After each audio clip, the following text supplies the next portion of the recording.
Track time is key. You probably have already heard this from many, many different people, be it you're a coach, you're a mechanic, your team manager, whoever. And it actually is the case because through repetition, you build muscle memory. And that's in any single sport. That's exactly the same from tennis, skiing, soccer, basketball, baseball, volleyball, any kind of sport. Yeah, any kind of skill is built through repetition. You want to learn a new language, you gotta do more practice. You want to become uh, a electrical engineer, you gotta obviously study that specific subject and practice over and over again until you become prolific at that. And that's exactly the same in racing, karting in specific. You can't expect to be a pro, you can't expect to be a legendary driver without having the track time required. As I call it, I see it as there's a gamified way to say, okay, each driver, let's say, has a number. It's like a track time number, like a total number of hours on track. Like I would like to say total number of laps, but every track has a different length. So let's say if you take Sarno, it's 1.6 kilometers track. It's not fair to compare the number of laps done in that track compared to a track with 800 meters. So it's like 800 meters is half the track in Sarno, for example. So it wouldn't make sense. So what I say is like, how many hours have you done in total in your life in karting? So it's impossible to track. Like probably nobody has ever tracked it. But if you're trying to understand and guess how many driving days you've done on the track, both testing and racing since you began, you can assess how many hours of track time you've amassed through the years. For example, in a WSK race, you don't get so much track time because there's not so many sessions. For example, in a WSK race, it will be 10, 12 minutes per session. It's going to be 4 sessions per day in practice. So in a Wednesday and Thursday, you will do 48 minutes a day, but you never do that because you always do less. People start later, this box in the middle of the session. Let's say they do 10 minutes per session. That's 40 minutes a day. And so 80 minutes in 2 days. But then if we add the ones they do in Friday, Saturday, Sunday, that's like, again, 4 sessions, pretty much 4, 4, 4. Now, but in Sunday is going to only 3. So if you like, let's make it easy. Let's pretend we're going to make 40 minutes of driving per day. So that's simple. It's like going to be 40 minutes Wednesday, 40 minutes Thursday, 40 minutes Friday, 40 minutes Saturday, 40 minutes Sunday. If I made the math correctly, 4 times 5, it's going to be 200 minutes in a race weekend. That's like 3 hours, 5, 60, 120. It's less than 3 hours and a half. It's 3 hours and 20 minutes of driving in 5 days.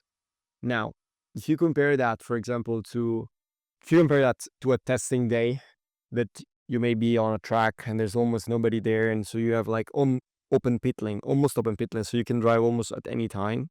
Sometimes it's gonna be like category differences between like 125 cc and 60 mini, so the kids and the adults, and you may have so much track time in a day. You may have like 10 sessions of 20 minutes each, and sometimes it really happens, and it really happens that you can get up to 10 sessions of 20 minutes. If you make the calculation, is 200 minutes. So that's again the same 200 minutes that we would do in a 5 days race week in WSK. So again, 3 hours and 20 minutes if you make the calculation. So if you look at that, you go, okay, I made 20 WSK races in my career. I made 10 Italian championship races, or like I made 15 club races, and then you should go and trying to calculate how many races, like how many hours you've done in those kind of weekends. But as again, I don't want you to go in depth about it. Like I don't want you to be nerdy about it, like specific to the hour that you've done. It's just an idea to guess. So let's say you started at 6 years old, now you're 10 years old, and you have just been going to the track like a couple of times per month. And when you were going to the track, you were doing like 2 hours of driving let's say 1 hour of driving per day in total. That's like 2 hours per month. If you see 2 hours per month times 12, that's 24 hours in a year of driving. If you see 24 hours in a year multiplied from 6 years old till 10 years old, that's 24 times 4. 6, 7, 8, 9. Well, let's say it's 4 years, not 5. Like, so it's gonna be 24 times 4. It's gonna be 48, 96 hours of driving in total since when you started racing. Let's pretend you didn't do any races. So just like for the sake of simplicity. So I did this very simple back of the napkin calculation. You did, okay, so your number, you as a driver, is 96 hours. And then if you look at yourself and wonder like, why am I 1 second off the pace, this other driver at 10 years old, but this kid has, if you look at it, he may have, instead of 96 hours, he may have 600 hours or 800 hours or 1,000 hours. Nowadays, I see kids, drivers that are 10 years old and they started racing at 4 or 5 years old, and they're literally driving every single week. And some of them, even at 8, 9 years old, they already quit school and they're going full time all in on karting. And to be honest, nothing wrong with that. I mean, if the family decision was to go all in, that's perfect, you know. I mean, that's a great decision. I'm not saying that everyone should do that. Absolutely not. Everyone is different. Everyone is different. Everyone has different agendas. And to be honest, I don't think that going all in at 10 years old is necessarily the best thing. I know a lot of drivers that went on to do like still like doing full-time like school until like 13, 14, 15, 16 before going full-time with racing and like doing homeschooling or stuff like that. But the point being is that if you have a driver at 10 years old that has done 600 hours compared to a driver that's done 96 hours, you can agree with me that this kid is the kid with the more track time is going to be more speed than the other guy, and he's going to have more experience, going to have more racecraft. Everything is going to be better, even with the same equipment. You know, the guy with like 600 hours probably going to be quite a bit faster than the guy with 96 hours. Now, there's also a very important concept that is quality track time versus quantity track time, because you may have so much quantity, so 600 hours of track time, but if the quality is really bad, if you are driving with a very bad coach, a very bad mechanic, like think about the worst coach in the world, like the worst mechanic in the world, like the worst team in the world, the worst car in the world, like I'm just putting it to an extreme. Even if you have having a lot of track time, you may not be as good as a driver was that 6 times less driving than you, track time than you, but he may have had the best quality track time, like the best coaches, the best team, the best mechanic, the best kart and everything, in the best tracks, in the best conditions, and probably in that case it will be equalized. You know, you will be doing six times less driving, but because the quality is so good of his track time, he'll probably be the same or even better than the kid who has done so much more driving. So this is something I honestly believe, because sometimes I see kids that are coming from different countries. I will not make names, but they say, oh yeah, we drive a lot in our local track, and then they come for races, WSK or so, and pretty horrible. And I'm like, oh, it's like what you're driving there, it's not equal to what you're driving here. But also is that you may be learning something that is not working here. For example, there are so many people that teach the kids to not use the brakes properly when they're in 60 Mini. They're like, oh no, you should carry the speed, you should go in fast into the corners, shouldn't use the brakes so much, and like shouldn't lock the tires and stuff like that. And I cringe, because that's the opposite of what we teach. Is like we need to use, you have to carry the speed into the corner, but you have to use the brakes properly, and especially in the low speed hairpins. You need to use the brakes, smash the brakes, lock the tires. And the kid at 10, 11, 12 years old feels confused, because like, you know, I've been told to do this kind of driving style. I've been taught like that, but then I come here and they teach me completely different. Like, what is right and what should I follow?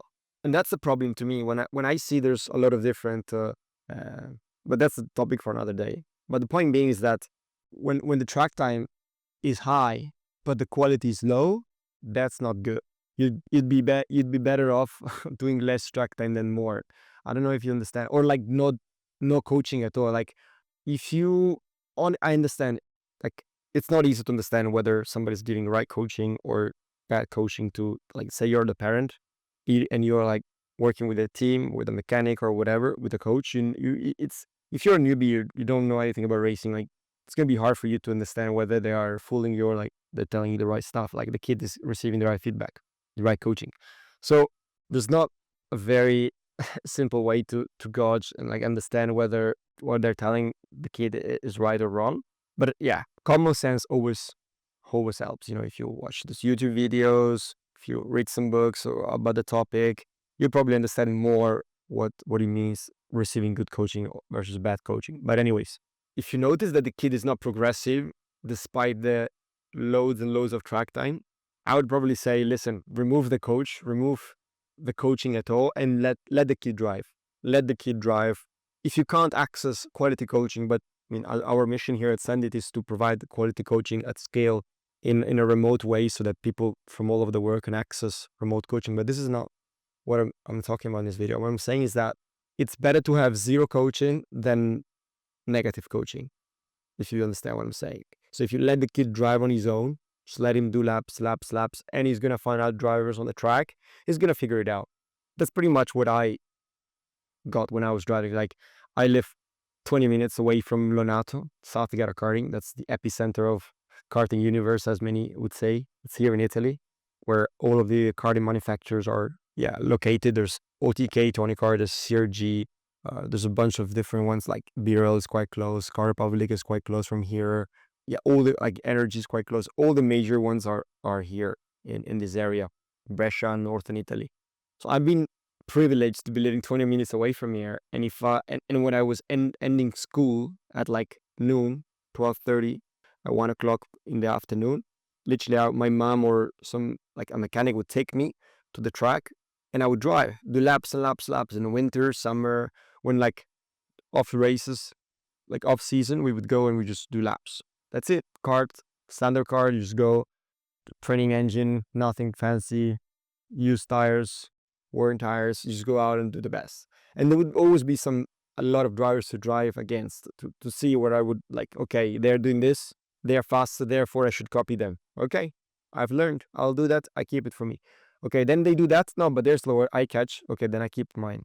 I don't have to do what they're doing. So, kids are very, very clever.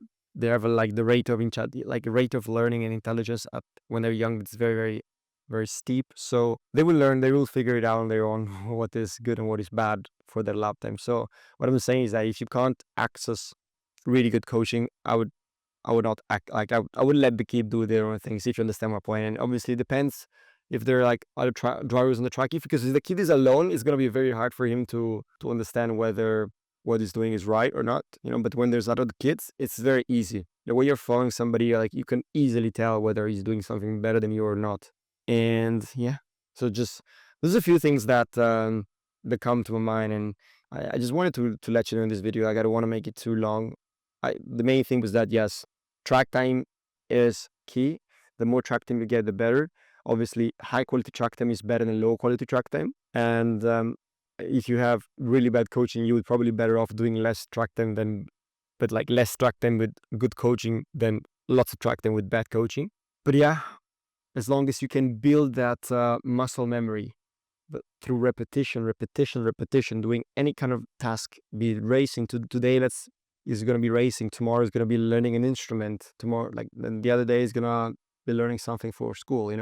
Whatever you are setting yourself to, you need to give yourself so much repetition. It's I think it was Michael Gladwell that was famous to say that 10,000 hours are needed to master a skill. And to be honest, if you think about it, 10,000 hours, how long does it take to reach those 10,000 hours in karting?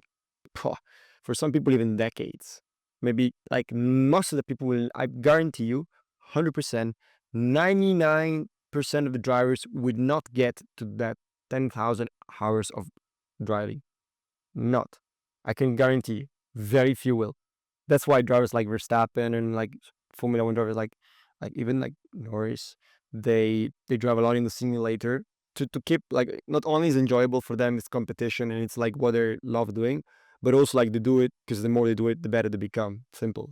Like Verstappen, in between races, he goes to do, or even like in the evening of race weekends, he goes and drive the simulators at red line. Like he drives against other drivers, like very good drivers on iRacing, and that keeps it's stimulating him and trying to get better and faster and like more competitive. And I'm sure those guys have had far more than 10,000 hours of driving. remember, if you drive 2 hours a day, 2 hours a month, all right, if you drive about 2 hours a month for like 4 years, that's less than 100 hours.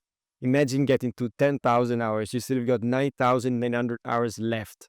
So it require you to drive a lot. And yeah, confidently say that once you get to that amount, you will be really, really fast. But not everybody can. And that's another point of track time. If you got this far into the videos, that the costs related to that are high. I understand. Especially if you're doing, you know, official testing, that gets quite expensive, like very expensive nowadays. But if you have the chance to at least buy your own go-kart, like this goes against our interest, BabyRace, like we provide racing services and testing services, obviously. So it's like I'm going against our, but it's just our interest, but it's full transparency. Like if you don't have the budget to be going testing 100 days a year, I'd recommend to buy your own go-kart and just like drive, give your son the chance to drive, your son or your daughter the chance to drive, even at your local track. As long as, even without coaching, there's no need to pay for the extra coaching. Just let the kid figure it out. Just like let him drive pure like old style driving, and you'll see that when he goes to the races, then like at official teams, etc., where you will have to spend the full price on the good equipment, etc., he's gonna have another gear on that compared to not driving. And then the other, it's not just about the, obviously the economics, financials. So the cost is also important, to understand about the time. I understand that not everybody has the time in the world. I struggle to go driving on my own, even though I'm in the sector, and even though I'm so passionate, I'm the biggest karting fan in the world. I love the sport so much. But even then, I'm struggling to keep up going to the track once every couple of weeks. I'm like really busy with the karting team, and then I'm always really really busy with Senndit here with the coaching and everything. And so it's not easy for me to go and drive every week. It's actually, I would love to. Like honestly, if I would have a parallel life, I would have me driving the kart absolutely every single day. But since I can't do everything, I'd have to prioritize. But yeah, so if you have the time, so if you're able to deal with school, and maybe you have a local track nearby your home, even if it's not a good track, but whatever, as long as if you give the kid a similar car to what he runs, that's important, by the way. If you give the kid the same go-kart that he runs, the racers, that's important. Like you cannot drive him on completely different cars. It's gonna screw him up. But yeah, if you have the time and if you have the money to do everything required for the track time, you are going to see the results. I promise you. And at the end of the day, it's a formula. The formula for any kind of prolific skill, success in any skill, is the number of hours times the quality of the practice. So the number of hours of quality, that's the track time, number of hours, and then the quality times the quality of the practice. Because if you practice poorly, the coaching is really bad, the mechanics are really bad, the cardio, everything is really bad, then like you can have so much track time, but then it's still gonna be you're not gonna be very good at it. Whereas, yeah, you can have a really good coach, yeah, but if you have a little track time, the goal is gonna be to have both, really like high quantity of track time and high quality of track time. That's gonna pay dividends, I promise you. Just let me know in the comments what you think. Obviously, this is my view on it, and everybody's gonna have different opinions. I'll be happy to continue the conversation. And yeah, let me know what you think about it, and feel free to ask me some questions. I'll see you.